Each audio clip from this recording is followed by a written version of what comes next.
Sekali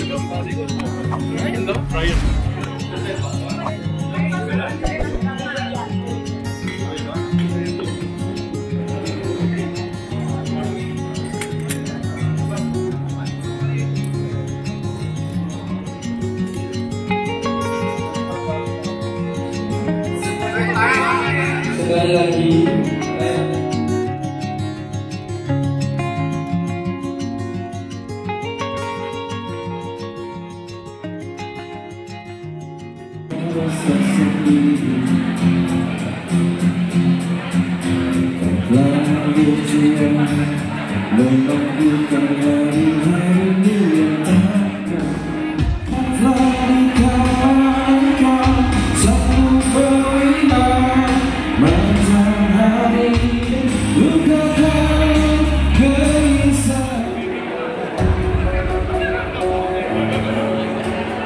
sudah bersiap untuk memajukan peserta. Teman-teman mari lebih hangat. Hadiah saya Mariel. Yes, kita akan seru-seruan, kita akan kenalan satu sama lain hari ini juga. Mengucapkan terima kasih yang sebesar-besarnya atas dukungan dari para senior, lalu para donatur, dan juga tentunya dukungan teman-teman sekalian yang udah datang semua ke sini ya. Boleh kita berikan tepuk tangan buat kita semua. Yes. Mau cek dulu kan sudah oke? Ayo posenya wajib satu. Ya, dan ketua harian Muda Mudi Paguyuban Warga Senior Indonesia. Anda bisa silakan. Kami adakan untuk memperkenalkan visi dan misi organisasi kami dan peran yang kami bisa kembangkan di dalam Indonesia, Cina maupun luar negeri. Lebih dari itu, di malam ini kita berharap supaya kita semua bisa enjoy, bisa make new friends juga, dan harapannya bisa membuka peluang di berbagai aspek yang bermanfaat ke depan. Dan di akhir acara kami adakan group discussion per umur.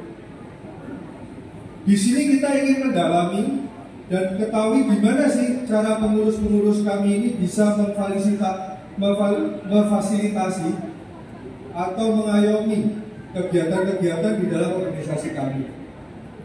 Kami menyadari tidak akan bisa pernah mengakomodir untuk semua kegiatan secara spesifik. Maka dari itu kami harap bisa mendapatkan common interest yang kami bisa kembangkan bersama. Terima kasih atas perhatiannya. Saya ucapkan minta maaf jika. Terima kasih. Ivan, ya disilakan.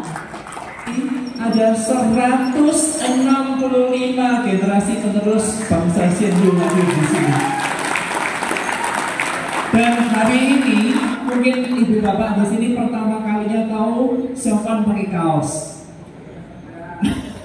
Setelah kira-kira 15 tahun ikut di acara-acara beginian, kenapa kok hari ini harus pakai kaos? Karena panitia semua bilang ini acaranya muda-mudi. Dan ini adalah pertama kalinya muda-mudi ini diberikan satu otonomi untuk menyelenggarakan perayaan atau acaranya sendiri, tentunya dengan kehadiran dan disaksikan oleh para senior-senior kita di Paguyuban Warga Senior Indonesia. Kita berikan tepuk tangan untuk para senior yang sudah berkenan hadir. Untuk mungkin masih bingung, ini sebenarnya acaranya ngapain? Tapi meskipun ada gempa bumi, meskipun macet sekali hari ini, betul harus embrace your culture and enhance your future. Nah, mudah-mudahan di Shenyu semua sudah follow Instagramnya. Ayo handphonenya diambil semua, handphonenya dikeluarin semua. Punya Instagram, muda-mudi.shenyu. Ya, bisa di follow ya teman-teman. Dan semoga kita hari ini bisa menikmati acara ini sampai akhir. Tadi bocorannya itu ada banyak sekali hadiah, ada banyak sekali door prize yang teman-teman semua bisa dapatkan ketika teman-teman nanti stay sampai. Siapa yang belum follow, silakan di follow. Oke, lanjut. Shenyu Indonesia. Nah, paguyuban ini merupakan satu perkumpulan, satu komunitas yang menaungi warga keturunan Xian Yu. Nah, nanti akan dijelaskan. Nanti kalian akan lihat Xian Yu itu Provinsi Hokkien yang kita tahu. Jadi Hokkien itu banyak kota-kota yang terbagi. Kayak misalnya kan Provinsi Jawa Timur, ada kota Tuban, Malang, Surabaya, kayak gitu. Nah, Xian Yu itu ada di Butian. Ya, Butian yang di orange kan. Jadi harusnya kalau Butian itu ibu kota provinsinya itu di Xiamen. Xian Yu terkenal dengan industri mebel, atau kalau suku ya di sini sebutnya Xinhua atau Hidua, seperti itu. Dan siapakah pendiri dan ketua umum kita, teman-teman? Tanggal 28 November 1954. Jawabannya sangat banyak, bisa dibaca sendiri. Profil ketua muda-mudi kita. Paguyuban Warga Masyarakat Tionghoa Indonesia dan ketua muda-mudi dari Paguyuban Warga Indonesia. Ya, dan Ko Ivan ini juga merupakan eksekutif presiden Budian Youth Federation of bla bla bla, panjang banget ya. Jadi Ko Ivan ini maupun Bapak Cokro itu terkenal bukan tingkat nasional tapi tingkat internasional juga. Jadi dulu banget tahun 2016 itu pemerintah Tiongkok jadi Budian Sejalian pertama kali menyelenggarakan summer camp dan mengundang muda-mudi Xinhua itu Budian. Xian Yu-nya jauh lebih banyak daripada Budian. Jadi kompak sekali, akhirnya aku ikut grupnya Xian Yu pergi ke Budian dan juga Xian Yu tahun 2016. Sampai dengan 16, 17, 18, 19, 2020 COVID. Akhirnya 2021 banyak orang yang membutuhkan. Akhirnya berdirilah Paguyuban Warga Xian Yu Indonesia ini. Visi misinya yang pertama itu adalah menumbuhkan, memupuk serta membina rasa persaudaraan antar sesama warga Xian dari Xian Yu atau dari Fujian.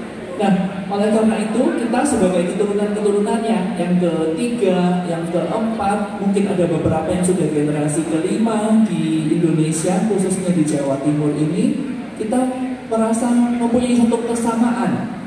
Oleh karena itu kita semua tergabung di dalam Paguyuban Warga Xian Yu ini. Yang kedua, bidang sosial, filsafat, moral, kebudayaan, kesenian, semuanya kita bisa berkembang sesuai dengan keinginan kita. Kurang lebihnya seperti itu. Merayakan Natal, kita mendirikan muda-mudi Paguyuban Warga Xian Yu Indonesia ini. Nah, kalau tempat ini yang paling terkenal setiap minggu pagi itu ada jalan pagi di Loop, atau mungkin lebih terkenal hoki, kompleksnya hoki yang hadap ke jalan raya. Di ujung itu ada satu ruko, tiap minggu pagi pasti rame, ada tai chi, ada jalan pagi, ada makan pagi bersama, ada aerobik. Itu kegiatan Paguyuban Warga Xian Yu Indonesia. Jadi kita tidak boleh kalah sama ayah susu-susu. Setengah 5 pagi itu sudah dijemput untuk jalan pagi, betul ya? Yang muda-mudi nggak bisa. 3. Jadi ini semua jam 2.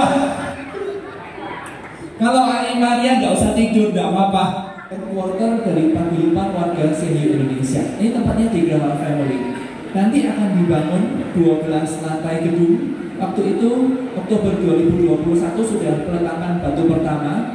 Akan ada apa? Akan ada museum, akan ada pusat akupuntur, akan ada pusat budaya Xian Yu, ada furniture, ada juga education center dan juga yang lain sebagainya. Ini desain gedung dari PWXJI, dan satu hal yang paling membanggakan sebetulnya, gedung ini disupport oleh pemerintah Xian Yu dan juga pemerintah Budian. Ini kita lihat Bapak Cokro Saputra Jaya bersama dengan mantan ketua dari Jiaoyan Xian Yu itu menandatangani satu MOU di Xian Yu, China, bekerja sama dengan satu enterprise yang memproduksi furniture yang terbesar dan paling terkenal di Xian Yu.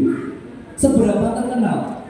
Enterprise ini, perusahaan ini, hasil-hasil karyanya, ada kursi, ada meja, itu sudah diekspor ke berbagai negara dan dipakai untuk kursi duduk para presiden-presiden di dunia. Nanti mereka akan mensupport kita di dalam pembangunan gedung PWXJI itu. Oke, next. Kalau di Surabaya ini, muda-mudi CNU ini sejak sebelum COVID itu sudah terkenal paling banyak, paling kompak, paling aktif, luar biasa. Jadi tepuk tangan. Kenapa? Tahu dari mana? Aku sendiri ikut. CNU itu bagus, seniornya luar biasa, donaturnya tanpa pamrih, dan muda-mudinya pinter-pinter, aktif-aktif. Ini bukan aku yang ngomong, tapi organisasi Tionghoa yang lain di Surabaya. Wah, ini antar suku CNU khususnya dan juga Tionghoa pada umumnya terus mengembangkan potensi dan memberikan ruang untuk kita bisa ada kegiatan-kegiatan yang sangat kreatif. Teman-teman, ibu bapak semuanya, pemerintah Tiongkok, Xianliu Xianqiaolian, Budian Shiqiaolian, Fujian Shenqiaolian itu sangat mengakui keberadaan organisasi ini. Buktinya apa? Buktinya waktu mereka membuat Youth Council, Xianyu Youth Federation of Overseas Chinese, Xianliu Xianqiaojie Qingnian Lianhehui, itu satu-satunya organisasi yang diundang di Indonesia hanya PWXI. Bukan hanya Xianliu, tapi hanya kita, hanya PWXI yang diundang secara khusus ketemu teman-teman Xianliu, teman-teman Hindu dari 17 negara. Ketua umumnya yang sedunia sekarang itu dari Ukraina, orang Xianliu kewarganegaraannya Ukraina. Ada dari Jepang, ada dari Italia, ada dari Afrika. Ini Anthony lebih hafal. Indonesia mungkin itu dari Malaysia, itu ada Stephen, semuanya. Dan menteri kita. Waktu rapat formal, ini waktu rapat formal, jadi mulai dari budaya, pendidikan, investasi, kepala-kepala dinasnya itu semua datang. Dan ada pertunjukan-pertunjukan, kita juga tampil di situ. Tadi udah itu selalu dikenalnya paling banyak, paling kompak, paling aktif. 17 negara yang kita bisa perform di Tiongkok, satu-satunya adalah kita dipimpin oleh Ko Awe dan Che Xiu-hsien. Ko Awe di mana? Berdiri, tepuk tangan. Kurang keras, tidak mau berdiri. Maaf, Provinsi Fujian, ada dari pemerintah kota Fujian, ada yang paling kiri sendiri itu bupatinya Xianliu. Semuanya datang, dan waktu itu Anthony yang tadi ngomong di depan, Anthony terpilih sebagai Xianliu Xianqiaolian Qiaojie Qingnian Lianhehui 世界常务副会长. Artinya wakil ketua umum seluruh dunia dari Indonesia. Kedatangan perangkat peresmian muda-mudi PWXI sekaligus sebagai pengakuan muda-mudi PWXI oleh pemerintah. Memperkenalkan budaya Xianliu, melestarikan budaya Xianliu, dan juga memberikan kesempatan kepada kita untuk mengakses banyak hal. Kita undang untuk naik ke atas panggung Ketua Harian Muda-mudi PWXI Anthony Salim.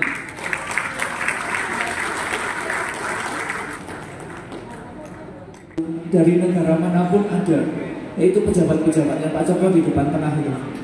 Ada Pak Cokro sebagai orang yang sangat dihargai, sangat disegani di sana, dan kita bersyukur boleh dipimpin oleh senior sekelas beliau yang ya kita udah tahu nggak cuma dikenal di sini, tetapi juga secara internasional. Yang kanan ini untuk pengurus Xianliu Youth Federation seluruh dunia. Jadi ada Anthony mewakili Indonesia, ketua umumnya yang tadi diceritain dari Ukraina, ada dari Malaysia, ada dari yang paling jauh dari mana ya Anthony? Boleh ke tengah panggung. Koordinator Divisi Sekretariat dan Komunikasi Miss Maria Cynthia, Marisa Cynthia. Salah. Divisi Keuangan, bikin acara, minta duit, minta proposal.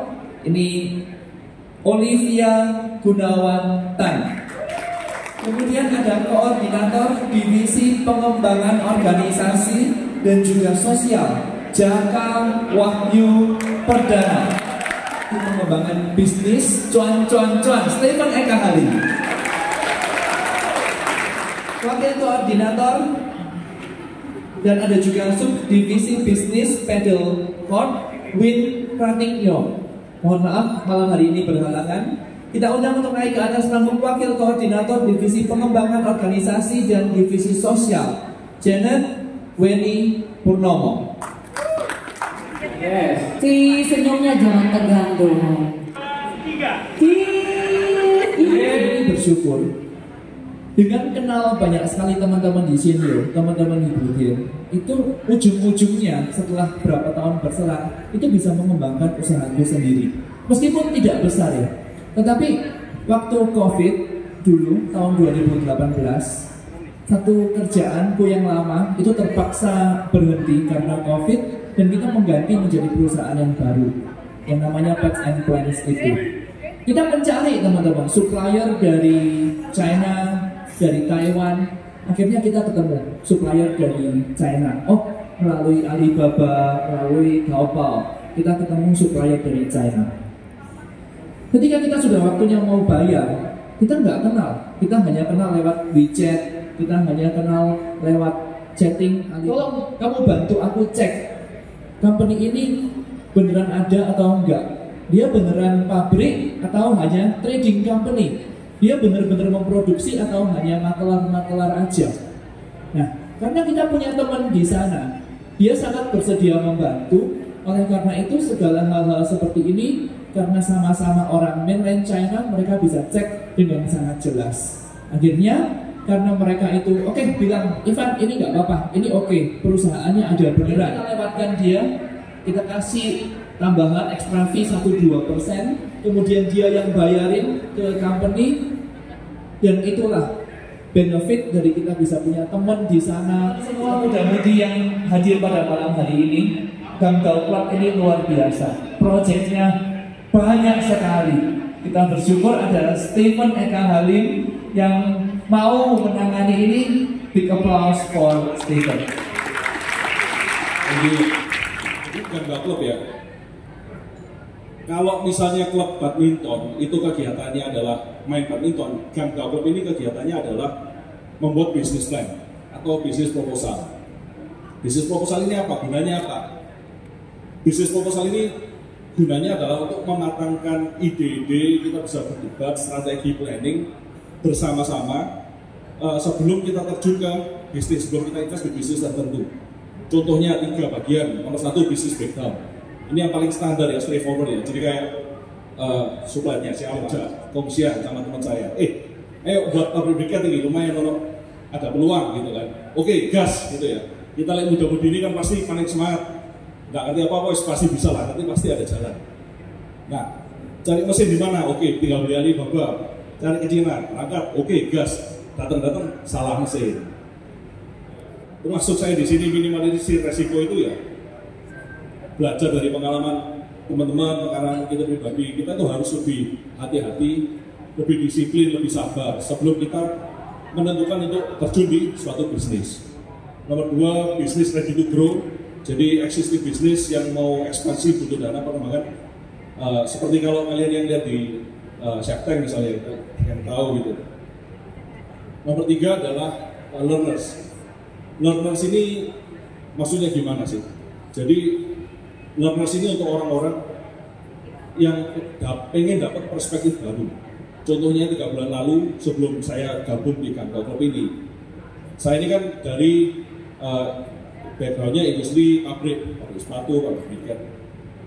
Setelah saya gabung 3 bulan, saya ini dapat banyak sekali pandangan, insight. Oh ternyata pabrik dibandingkan misalnya kerja tambang, dibandingkan kerja F&B, restoran atau olahraga, itu plus minusnya di mana sih? Ini insight yang sangat berharga buat teman-teman yang suatu hari nanti ingin punya usaha sendiri. Kalian itu jadi ada bayangan, oh ternyata bisnis ini enak, prospeksional. Kita juga terus mencari semakin banyaknya proyek-proyek kita pasti mencari orang-orang yang bisa diandalkan, orang-orang yang jujur, kompeten untuk bisa berkarya di proyek-proyek kita ke depan. Itu awalnya kita tahun lalu kan ke Shenzhen, seperti tadi sudah dijelaskan. Sebenarnya kita itu juga ada kegiatan visit company-company, pabrik-pabrik rekan dari Pak Cokro. Contohnya pabrik ban. Pabrik ban di sini, pabrik ban untuk tambang. Yang satu bannya itu 1 M lebih ya. Ada juga kita visit ke pabrik teh besar. di Jogja, salah satu supplier Mitsui di China, sama pabrik sepatu. Salah satu proyek kita yang paling mulus sih sebenarnya ini sudah mungkin 80%, dan harapan kita bakal mulai operasional dalam tahun ini. Sudah lama punya rencana, punya dana, punya keinginan untuk ekspansi ke kapal tongkang CPO. Tapi dan kita sempat juga ya, kita rame-rame ke Batam, ngecek ke Galangan, juga ketemu supplier, harga dan lain-lain. Masih kita pending sambil kita lengkapin lagi data-data. Awalnya mencoba dengan skala kecil sambil kita belajar prosesnya, jualannya dan lain-lain, dan hasilnya sangat bagus. Kita panen sudah sukses, jualan sudah sukses. Actually ini kita masuk ke tahap pengembangan. Jadi paddle ini adalah olahraga baru. It is actually the fastest growing sport di Indonesia. Di Bali tahun lalu sudah 35 lapangan, tahun ini sudah terdaftar sudah 70 sekian lebih. Di Jakarta juga lagi booming sekali, banyak yang buka. Di Surabaya masih mau pilih channel. Jadi di sini kita harus channel. Dan kedua, kita banyak sekali dibantu sama Pak Cokro. Pertama, dari segi dana. Dana kita sudah disiapkan oleh Pak Cokro, nilainya besar sekali. Pak Cokro ini nggak cuma support dari bentuk dana aja sih. Pak Cokro banyak sekali ngasih kita nasihat, arahan, ngasih semangat juga. Saya sendiri udah 3 kali minimal. Tentang yang cari cuan katanya. Yes, teman-teman bisa langsung belajar, nggak mau Sama Steven. yes. Kalau mau tanya-tanya dulu boleh banget. Teman-teman sekalian, silakan membagi Kemana? grup 1 bisa angkat berapa? Yang ke-8 siapa? Usaha lain. Kenalan dulu. Grup 5 Desa. C. Astre. Kalau kita juga kenalan dulu. Duh, ngomong Grup awal 2. saya bingung sampai Boleh. sudah. Ini kesenengan nih. Boleh beri tepuk tangan untuk kelompoknya. Thank you. Jadi nanti akan terbagi jadi 3 grup 36 tahun ke atas itu akan membahas karir evaluasi. Kami izin pamit mewakili panitia dan seluruh Kira-kira 160 orang muda-mudi Sienyo, jadi muda-mudi PWXJI ini kita bersama-sama akan mengadakan acara untuk memperkenalkan program kerja dari muda-mudi PWXJI ini ke member-member lama dan juga member-member baru. Nah, di sini ada acara sosial, ada acara pendidikan, kemudian ada acara kebersamaan, dan yang paling penting dari acara hari ini adalah adanya komunitas bisnis. Komunitas bisnis ini ada banyak sekali proyek seperti penambangan pasir silika, ada proyek kebun hidroponik, ada juga proyek pembangunan lapangan olahraga, dan juga banyak sekali proyek-proyek lainnya yang terbuka bagi muda-mudi keturunan Sienyu dan juga keturunan Hinghwa pada umumnya untuk kita bisa bersama-sama tidak hanya mendapatkan untung dari bisnis itu, tetapi lebih daripada itu kita juga bisa saling mengenal, saling berkarya, dan juga bisa mengembalikan kontribusi kepada paguyuban warga Sienyu ini. Jadi untuk muda-mudi khususnya keturunan Hinghwa, Sienyu, dan Budien yang ingin bergabung dalam PWXJI, silahkan bisa follow Instagram kita @mudamudi_pwxji. Sekali lagi @mudamudi.pwxji. Sampai jumpa. Ya, selamat malam. Jadi malam ini kita ada perkumpulan untuk muda-mudi warga Sienyu di Indonesia.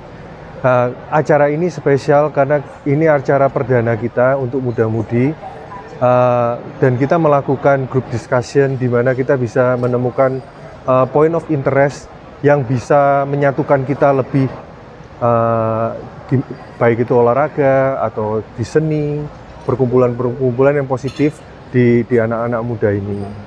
Di segi secara internasional kita pun juga ada diakui oleh Federasi Sienyu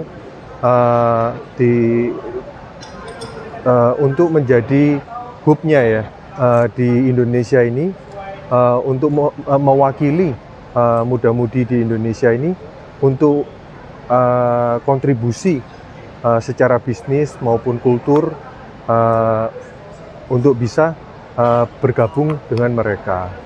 Nama saya Antoni Salim, saya adalah Ketua Harian di Paguyuban Senyo Warga Indonesia. Ya, kita ini bagian generasi yang agak senior, makanya kita lihat muda-mudi ini penerus, kita juga sangat senang perkembangannya untuk perkumpulan Senyo PWSI itu. Jadi mudah-mudahan yang akan datang bisa berkembang pesat gitu. Saya lihat ini untuk anak-anak muda sangat-sangat antusias.